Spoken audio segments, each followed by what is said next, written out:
welcome back to my film and TV channel. You're all staying safe, and well, we've got a prequel today to a franchise. Yes, we're going to have a look at a supernatural horror, and it's I think we'll guess what the franchise is and what it's linked to by the title of the film. It's called The First Omen. Please, if you're new to the channel, push that subscribe. No messing about there, is there? It says on the tin what it is.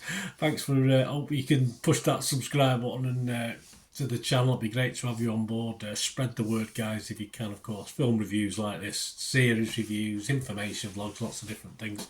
And yeah, if you do check the channel, hopefully you'll see something you like, and you'll see stuff on my football team Manchester City as well. So if that's of any interest to you or anyone you know, I wouldn't mind if you just give them a nudge or a kick, because it's football, into my direction. That'd be very welcome, and all likes are always very, very appreciated.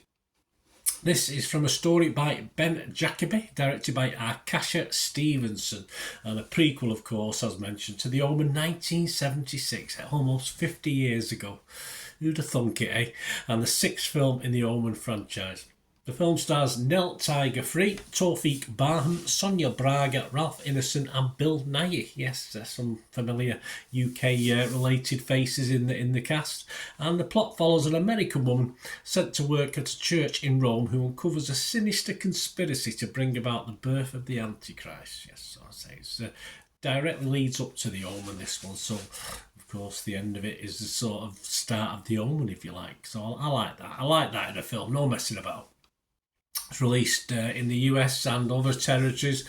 Check your territory wherever you are, on April the 5th, 2024, and I'm recording this on April the 9th, 2024 at 7 p.m. UK time. So all scores and comments and thoughts are as at that time and date. Of course, whenever you're watching this, they might have changed by then, but I think with this, I don't see a lot of score changes over the coming weeks and months and even years, perhaps. Yeah, my thoughts on this: a good start. Get the good bits out of the way at the start of it. Then a bit of a slow burn, which you expect. I mean, we're going back 50 years. It's really told on that style. You know, there's no bells and whistles with this. There's no 2020s fiddling about with it. So you get that slow burn, but as in all types of these films, the pace gradually increases from about halfway, and the twists and turns, thankfully for my old brain, aren't overly complicated. You know, don't throw too much about. There's conspiracy theories, there's things being found out, but there's nothing too much left to your own poor imagination. You know, it sort of tells you what's going on as it goes along. And for me, it's possibly as close to the original Omen. Perhaps, of course, Omen, the original, was always the best, isn't it? It certainly was in those days.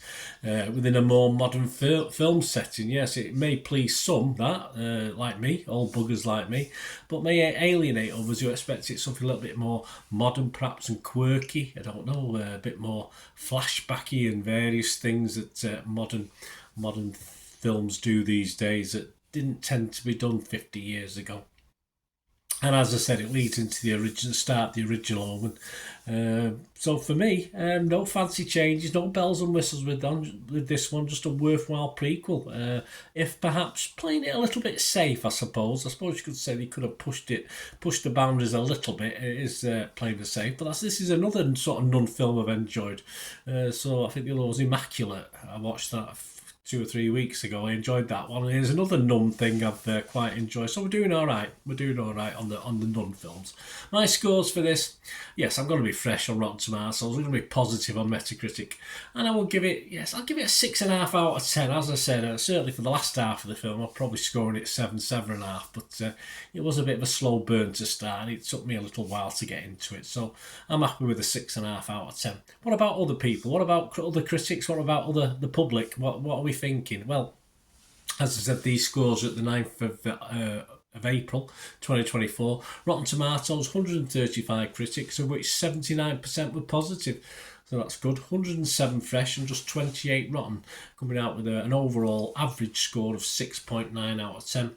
The consensus of the website: frequently frightening, even as it plays within the confines of a nearly 50-year-old film series. This prequel is the first omen of a bright future for the franchise in quite some time. Yes, I must admit, I am looking forward to another one. So we'll see how that goes.